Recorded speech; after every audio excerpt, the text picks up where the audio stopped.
Riddle me this. I can use creation tools that can allow you to record and edit your podcast from your phones and computers. I can distribute your podcast so it can be heard on all the major listening platforms such as Spotify and Apple Music. I can make you some money, no strings attached. I'm free as a bird. I'm something you raise on a ship besides a sail. Who am I? That is correct. Anchor, baby. For more information, visit anchor.fm today. Greetings, fellow investigators. Special Agent Spooky Clutter here. Have you ever had a craving for a nice, refreshing energy drink, but you don't want the annoying sugar crash that comes with it? Well, you're not alone, and I've got a great alternative that's bound to get your attention. I'd like to introduce you to Raze Energy. Raze Energy is one of the best energy drinks on the market today. Unlike other main brand energy drinks, Raze has no sugar crashes and zero sugar. It's a great drink for getting that boost you need, whether you're going to the gym or conducting cinema investigations like myself and Special Agent Carter Sauce. So, if I got your attention with that, then do yourself a favor and go to repsports.com and try it out. When you get to checkout, use code C-Files for a great discount. And we here at the C-Files would like to thank Raze Energy and Rep Sports for sponsoring the podcast, as well as the Slash and Cast Podcast Network. With that all being said, enjoy today's episode, and until next time, my fellow investigators, remember, the entertainment is out there. You're listening to the C-Files RetroAthon. In Season 1, they investigated some of the greatest horror and sci-fi that cinema has to offer. Now, they're taking you to the classics that started it all. From the mystical performance of Bela Lugosi in Dracula, to the terrifying analogy of the dangers of nuclear weapons in Godzilla. Join the special agents of the CBI in the C-Files RetroAthon. Brought to you by the Slash and Cast Podcast Network. Now, here are your hosts, Special Agents Spooky Clutter and Carter Sauce.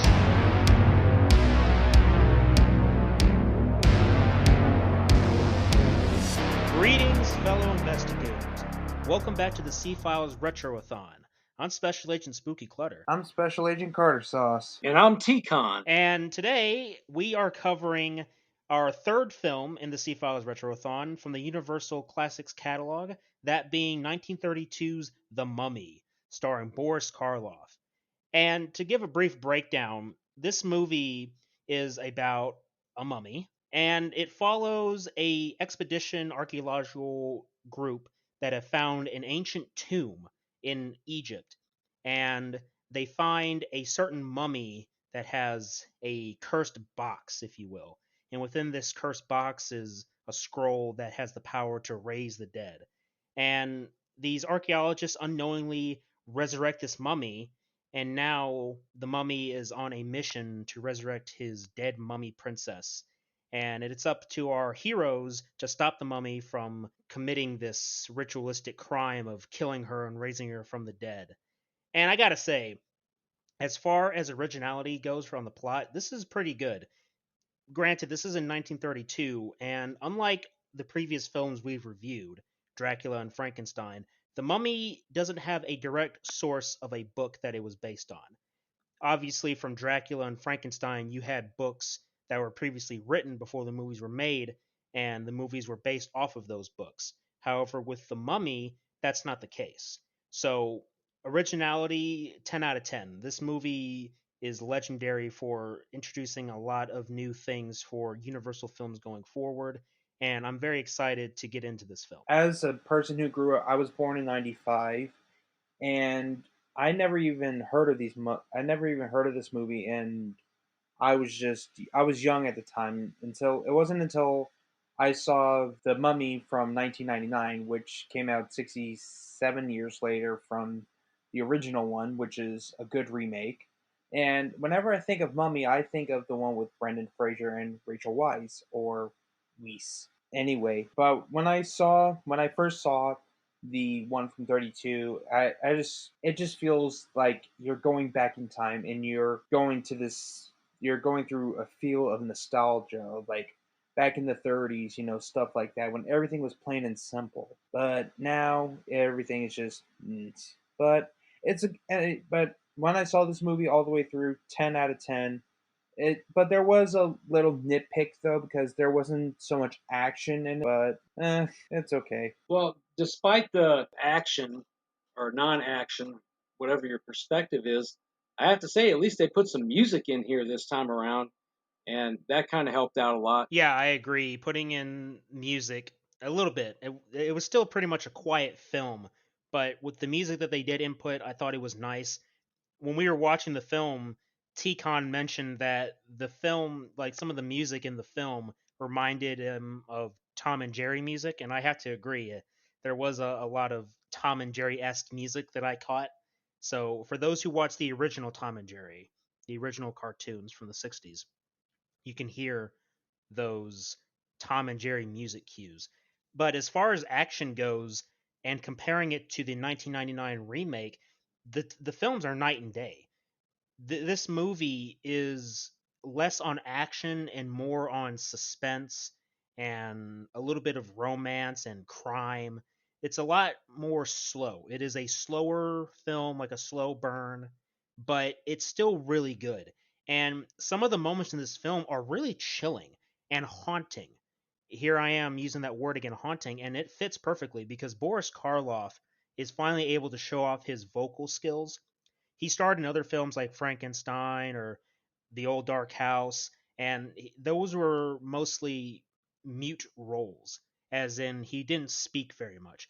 This film, he shows off his vocal charisma, and it's fantastic. His voice is very haunting and it's almost trance inducing. It really is a brilliant voice, and the dialogue is really good and it fits with his face. He has this old face that's like really haunting and it's really creepy and mysterious, and it fits with this film. This film has a creep factor and almost like a fantasy film too. Some of the lighting in the film is kind of hazy a little bit, and it gives off this fantasy feel to it. I don't know about the rest of you, but I got a fantasy vibe from it along with it being horror, and it really works out for the film. I like the connection that Bela Lugosi and Boris Karloff have. They're so equally commanding in their presence, and it does create this sort of fantasy environment, if you will. At the same time, you look at both of these characters, and their eyes are so engaging. Their eyebrows, their their whole ability to captivate not only the audience, but they're captivating their counterpart actor or actress. And their commanding presence just makes everybody else's performance very well done and mysterious and, like you said, suspenseful. And this is just the beginning with this guy. It's funny because I mentioned in our previous two reviews that these movies had shots of the monster's eyes. The eyes and the face got a lot of attention, and this film does it again. However, the caveat is that they improved with this film because instead of just giving us another shot and focus of the face and the eyes, in some shots his eyes, the mummy's eyes, they glow. Like first they are like dark, they're dim, you can't really see it very well, but then all of a sudden they start lighting up and it's you're being put into a trance. And he does that several times to the film's female lead, that being Helen, played by Zita Johann, and she does a really good job. And I've seen her face before. I can't remember where I've seen her before, but I enjoyed her casting. I enjoyed her acting. She did a really good job, and she does really good with Boris Karloff as a contrast. Well, she kind of reminded me of Betty Boop. Yeah, I got a little bit of Betty Boop there. So the eyes, and when Boris Karloff puts you in this trance when they show his face with the eyes lighting up, it really reminds me a lot of Dracula. And funny thing about that, this film is very similar to Dracula if you think about it. You have the beginning of the film set in the monster's like homeland, if you will. With Dracula, it was in Transylvania, and with the Mummy, it's Egypt. And both monsters have this ability to put people into a trance, like mind control.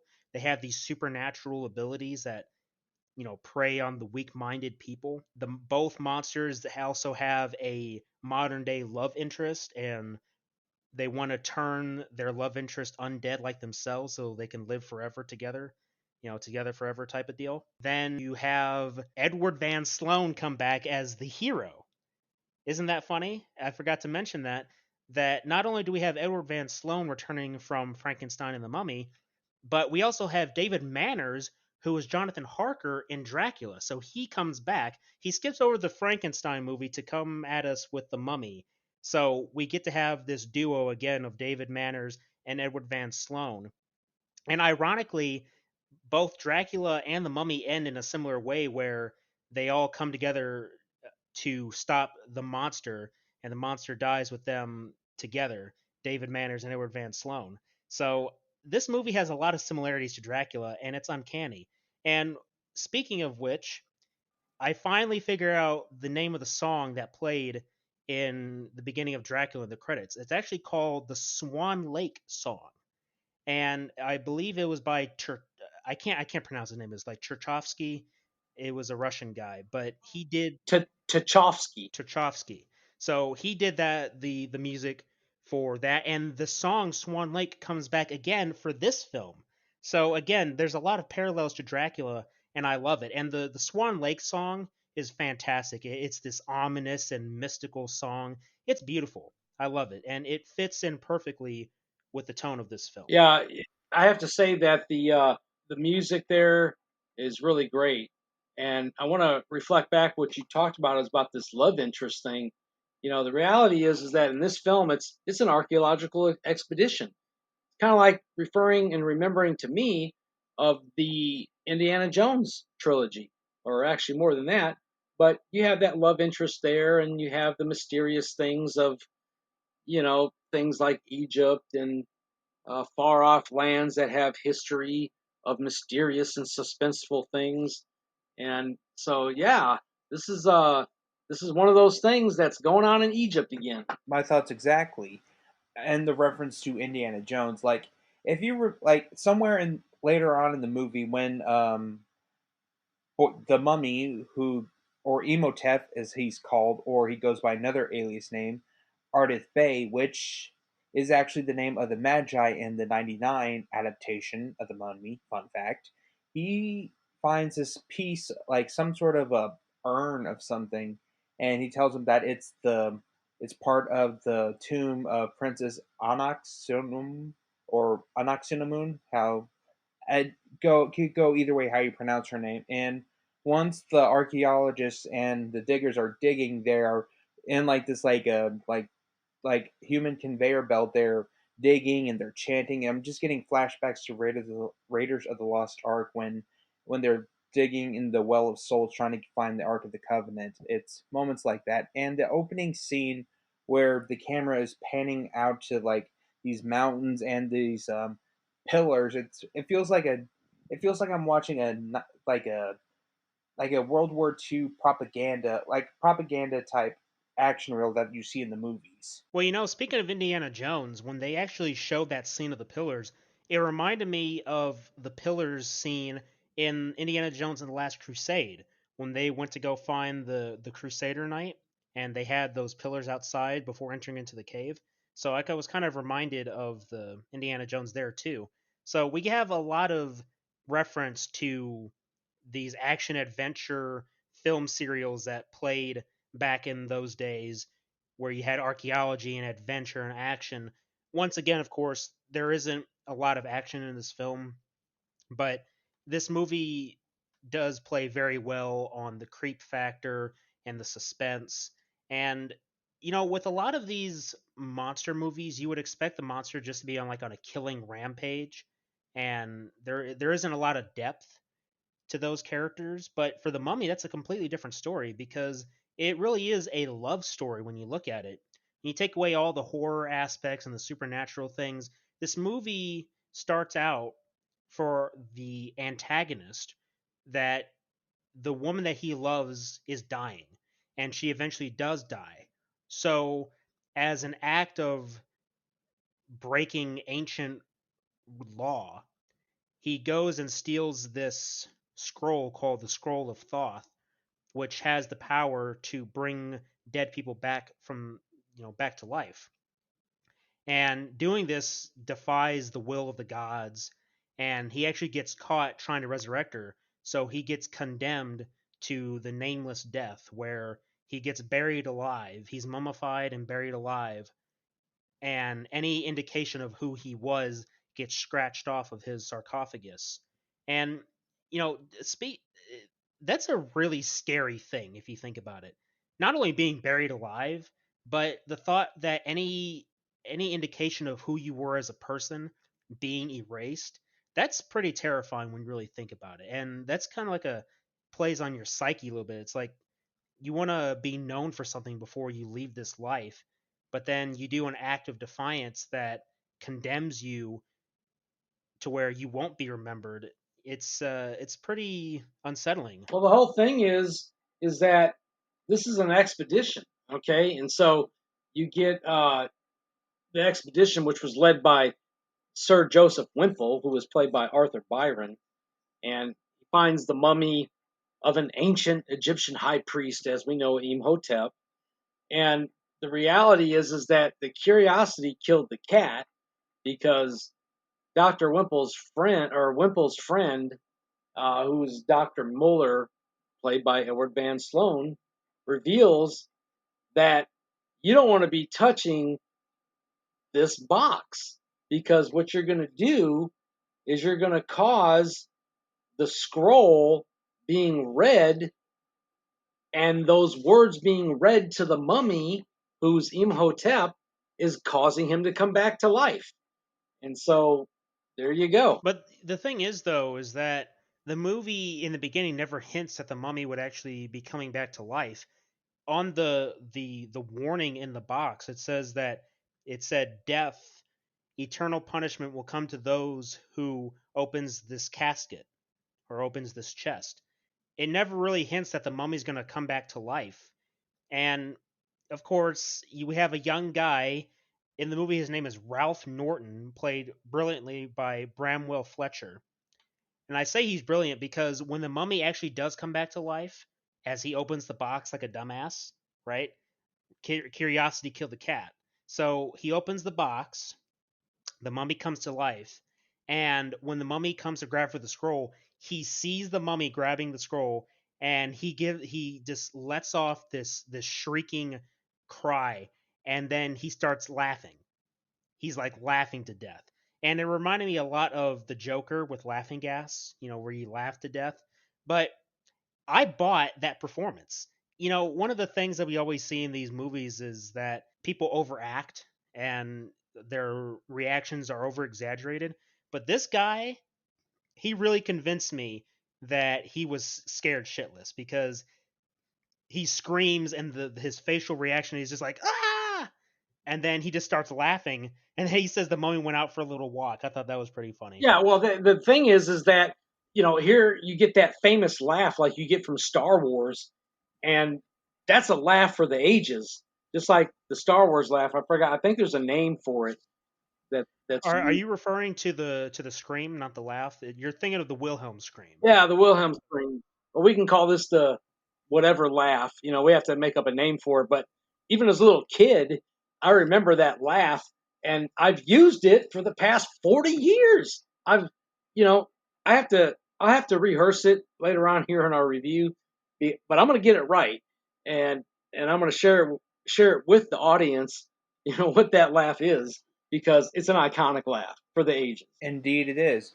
And I like how Edward Van Sloan tells him, like, leave this alone, you shouldn't mess with this. And basically when someone says, leave it alone, don't mess with it, something bad's gonna happen, what are they gonna fucking do? They're gonna fucking ignore it, and they're gonna open it. And stuff like this that just makes, like, if I was in horror movie situations like this and they says leave it alone, don't touch it, just something bad will happen, I'd be like, okay. But reality, what happens you when you open something or like Evie says in the 1999 Mummy, it's just a book. What harm could reading a book do? Um, oh really? What harm could reading a book do? Let's see. Do you want me to name a few books that are dangerous? Let's see. The Necronomicon Ex Mortis, the Book of the Dead. What else is there? Oh yeah, the Spell Book of Winifred Sanderson. The Scroll of Thoth. Oh yeah, reading those things, not knowing what you're doing, you are literally playing with literal fire. It's like, why are you doing this? Why are you playing this stupid game? Why? It's a very brilliant trope that you always see in later films, whether it be like the Necronomicon, where you find this ancient book and it's mysterious and looks so cool, and your curiosity is piqued because it's like, oh my god, this looks so interesting. It's like, oh yeah, it's only a book. Well, no harm ever came from reading a book. It's like, that's questionable. But I got to talk about the mummy scene, like when the mummy actually wakes up, because the 1999 film gave us a very dramatic and terrifying portrayal of the mummy waking up from being dead for so long.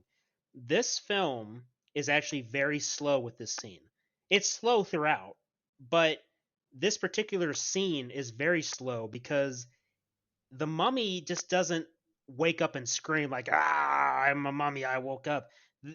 Boris Karloff just briefly opens his eyes. He opens his eyes very slowly. And you know how when you have mummies buried, they always have like their arms crossed across their chest? Well, he starts unraveling his bandages, letting his arms just drop. And some might call this like cheap or cheesy, but I think it's very effective, especially with the lack of music. It's a very silent scene, and you're just seeing him slowly wake up, and you're waiting for him to do something. You're waiting for him to kill Ralph Norton as he's reading from the scroll. But he doesn't. He doesn't kill him. He doesn't touch him at all. He just takes the scroll and walks away. And that's just it's a huge subversion of expectations. And the reason it is that is because we came from the modern era. Some of us did. Well, actually all of us here did. When we think of monster movies, we think the monster is just going to outright kill somebody that has their back turned, right? In this film, that doesn't happen. So it's a nice subversion of expectations, and I thought that scene was done brilliantly, even with the lack of music, because it just you're focused solely on the mummy's movements, and it is one of the most effective scenes in the horror catalog, the Universal horror catalog, in my opinion. And so what that does, I mean, from that moment, it really causes you to think that this man has lost his mind. It's the insanity moment that eventually we would come to find that he ends up in some mental hospital in a straitjacket and dies. But, I tell you, and then that catapults the movie, going forward 10 years later, where now the mummy has literally become our death bay. Not to mention that scream and laugh, that really haunts me. Like that sounds like something out of like if you think about like like an old TV show or a movie and it does this have like this say like you're at a mental asylum and you hear those haunting screams and laughter of insanity. It sounds just like that, either out of a movie with a mental asylum or like a haunted house that they do around Halloween, like one of those big fancy ones, either at Universal Studios or not sponsored, just like Halloween Horror Nights, stuff like that. Like it's very disturbing, and that hearing that laugh and that scream, that just shook my innards. Like it just made me just. Ugh. Right, I agree. It's iconic in its own right, and I gotta say that I like the flashback scenes, and I like how they're done too. Like the way the mummy is able to make this happen is that he has this pool, and I assume it's in the Cairo Museum, and he is able to have like a TV view. Like when the camera zooms in on the shot, you can see like it's kind of like a circle around the edges of the screen, and it looks like one of those old time tube TVs. And I thought that was a pretty neat shot that they used. And when he actually does the flashbacks showing Helen her past, because she's the reincarnation of the mummy princess, and he's showing her past and his past and what happened. I thought that was a really neat scene. And here's a funny little cliche or trope that is, I don't think it was intended to be that way, and I've never seen what I'm about to mention, but there's a white cat in the movie, and it reminds me of the white cat from Austin Powers. You know, the cliche type thing where the big supervillain has like a cute cat that he pets. That's what that cat in this movie reminds me of. I don't know why, but it was weird to have the white cat there, and we would actually see that white cat again in the 1999 remake, but it's not used in the same way. And in fact, in that movie, the mummy's afraid of the white cat, whereas this mummy just has him next to him as like a pet or something. And apparently, that cat attacks Helen's dog. See, because Helen had a dog as she was walking, she went and found Ardith Bay, and she had the dog with her. And after Ardith Bay, aka Emotep, shows her her past and she's waking up from her trance, she hears her dog yelping. And we later find out from Helen that the cat was on top of the dog and killed the dog. It's kind of confusing. We never see the dog get killed, it's always an off screen death. And that's the funny thing. A lot of the deaths that we see are all off screen. We have Ralph Norton get killed off screen. We understand that, after the time skip, 10 years later, he died in a mental institution. Then Emotep attacks a night guard at the museum, and of course, that was also off screen.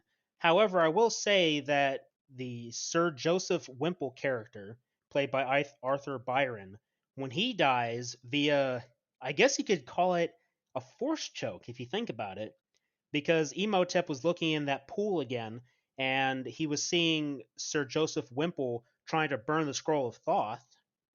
He starts using his hand like he's doing like a force choke. I think they pulled this for Darth Vader. That's probably where they got it from, if you think about it, because Boris Karloff is like using the Force, and it's pretty crazy. Yeah, there's a history regarding to what you said about the cats in ancient Egypt, and people need to understand that in ancient Egypt, deities were depicted and sculptured with cat-like heads. And so there was something else too that the cats were known for back during those Egyptian dynasties, and that was for killing venomous snakes and protecting the pharaohs. And that goes back to the first dynasty of ancient Egypt. So I think that that's really interesting to point out. The other thing that you talked about was about the TV sort of image that's given to us on a couple of occasions in the movie, and they're projecting a television screen basically 20 plus years later. And that's even more important because as the years would go along in films, we would see these images projected in filmmaking of things that would show up 20, 25, 30 years later in the public, like flat screen TVs, like cell phones and things like that. So those are really good, interesting points that you bring up in the film. The way Emotep was looking in that some sort of pool, it sort of reminded me of a witch's glass, sort of. When like this, like the trope where a witch has either a crystal ball or like a mirror or some type of cauldron that you could see like a vision or what's going on the person's life, something like that. And the way he's force choking him, or it looks like he's making an imitation of him, like grabbing his heart and squeezing the life out of it. That's what it sort of looks like. And the cat reminds me of speaking of goddess deities, reminds me of Bastet, Bastet, who is the goddess of protection, cats, perfume, ointments, fertility, pregnancy, children, music, the arts, and warfare, which is interesting. Yeah, and I'm going to tell you a little bit more to what you said, was that the cats actually, as depicted in the Book of the Dead, were representing Ra. and that was regarding the sun uh, in the sky for life on Earth. And so you'll see a lot of cat-shaped decorations that were used during Egyptian times during those particular dynasties. So, and eventually you would have cat cemeteries that pop up in archaeological sites. So, yeah, that's very interesting how this film really resonates with the past. As long as it's not a pet cemetery, then I think we're good, right, boys? Amen to that. I'm in raw to that, brother. And just as another side note, whenever I think of cats and gods together, I think of Scooby-Doo on Zombie Island when Simone and Lena are worshiping like this cat god and then they turn into cat monsters. I think that anytime I think of cat gods or goddesses, that's what I. My thoughts exactly on that. It reminds me also of the Scooby Doo where the mummy's walking around saying "coin, coin." That doesn't happen at all in this movie. That's the thing. This movie does not have the stereotypical shuffling mummy in bandages. That's the thing. And again, it's another subversion of expectations because when you think of a mummy movie or a mummy that's alive, you think of a guy wrapped in bandages saying coin, coin, or, groaning and limping very slow. That's not what this mummy is. And Boris Karloff is only in the mummy wrappings in the beginning of the film. With the rest of the film, he's dressed in normal attire and he has a really, really stylish fez. I gotta say, that was a very nice fez. And as far as the makeup work goes, they have very little makeup, but I heard somewhere that you can actually still see some of the bandages on his face. They're just like embedded in his skin now. So whenever you see those wrinkles, that's actually more of the bandages that were on his face when he was buried. So they're still there. It's just very brief to see. And it's once again interesting that we don't actually get the shuffling mummy and bandages until the 40s, where they have a new mummy series. And here's another fun fact for you: there was never an actual sequel to this movie. We do have mummy sequels, but that mummy is not Imhotep. It's actually the mummy Karis. And when we get into the 40s for the Retroathon, we're going to cover some of those films, and we'll see a very big tonal shift.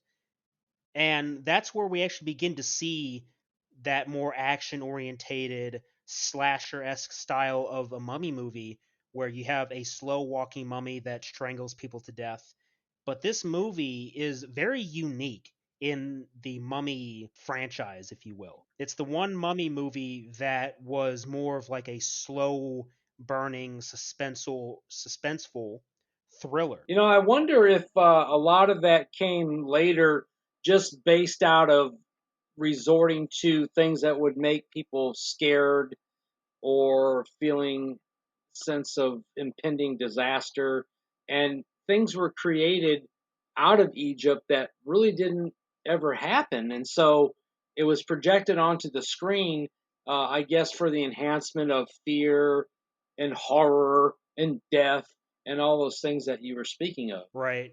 And I got to say this once again that the overall creep factor and the suspense that comes from seeing Emotep do what he does and his power to control people is really interesting. And that's why I draw comparisons to Dracula, because that's what Dracula is known for, being able to control the weak-minded people. I would have loved to seen a movie where the Bela Lugosi Dracula would fight against the Boris Karloff mummy.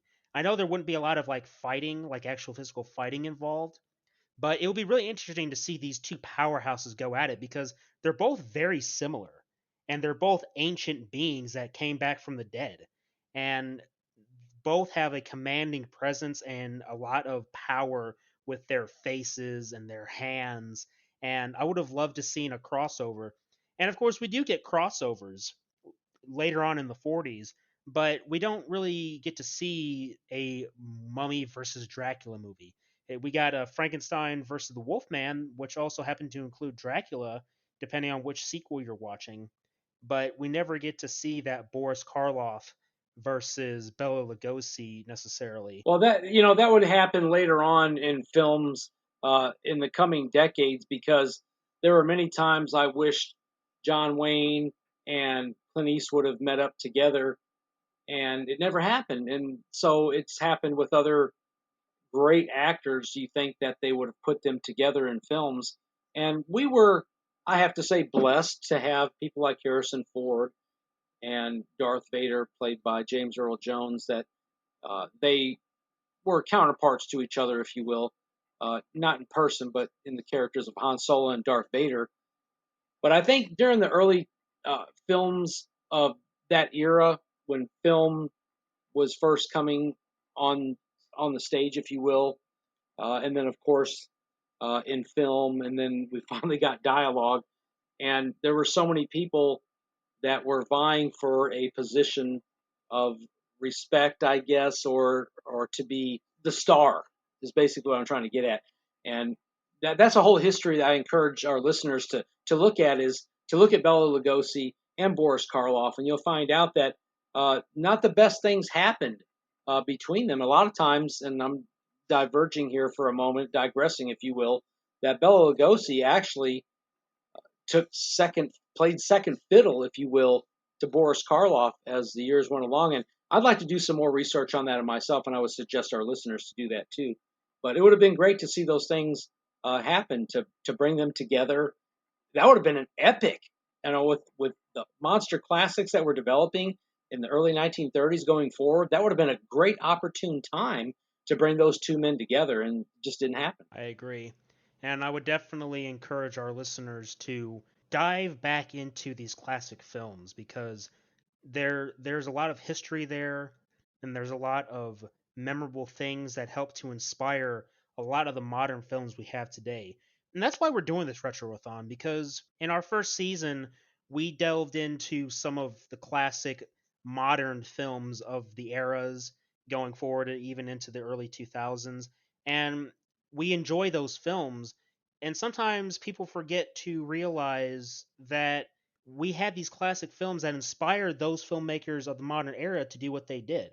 And this retroathon seeks to shed a light on these films once again, because we're coming up to the 20s again. It's this time it's the 2020s instead of the 1920s or the 1930s, but it's the 2030s, right? So we're coming up to the time where these movies are reaching over 100 years old, and that's really crazy to think about. For example, Arthur Byron was born in 1872, actually. So for those of us that are able to live to 2072, we'll be able to tell people that we watched a movie that featured an actor from 200 years ago. Isn't that crazy? That's just really crazy to think about.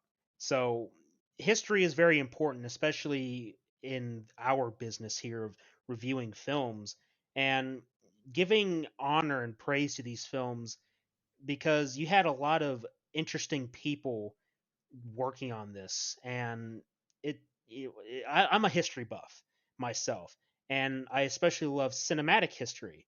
So this is right up our alley here, and I can't give this film praise enough. So as we begin to wrap things up here, what are your final thoughts on the movie? My final thoughts on the movie is that it's original, of course.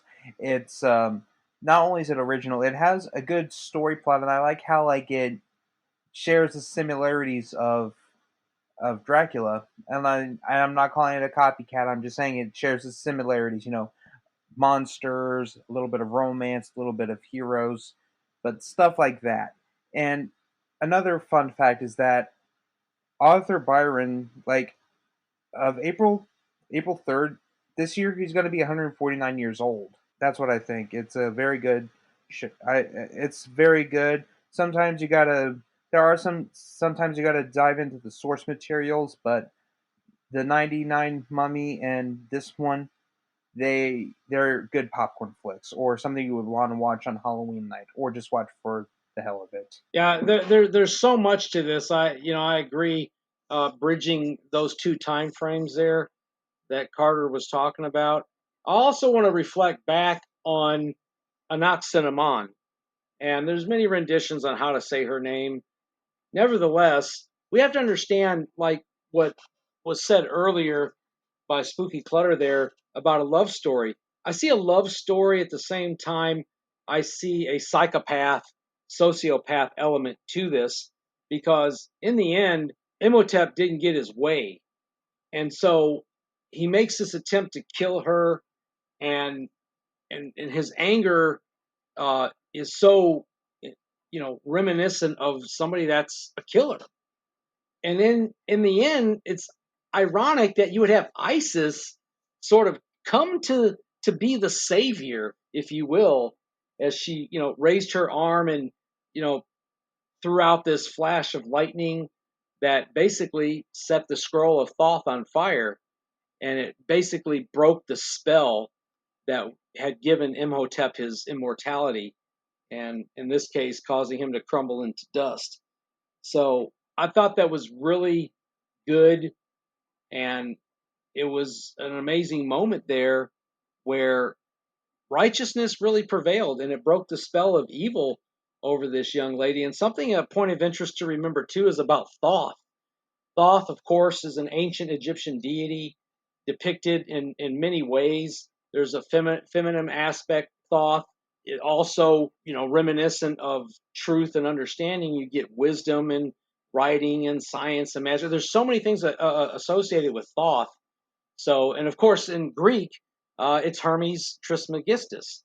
So that's an interesting point also. And I want to close with this on my thoughts about Egypt regarding the film The Mummy. We have been treated to a lot.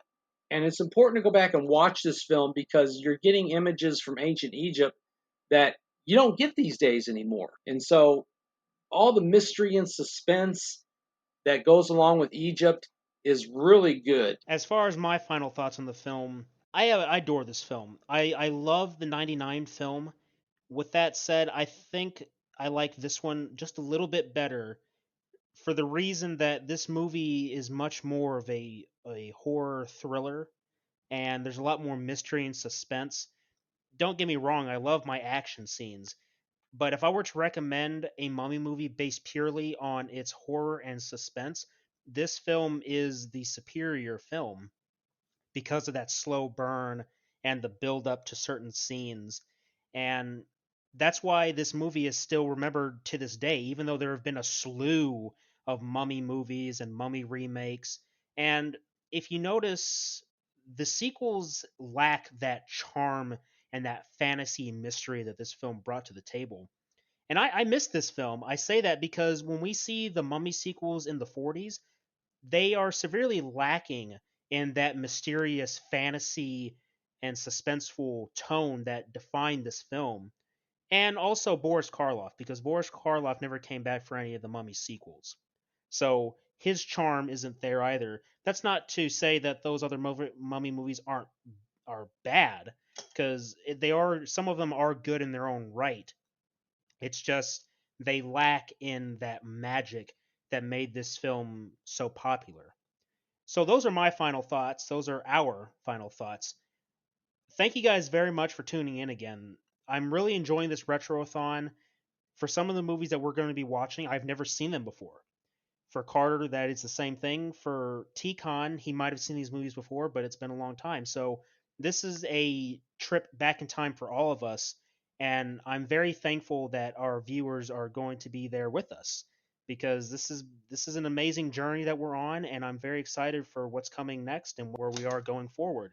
So thank you guys very much for listening, and until next time, remember, The entertainment is out out there.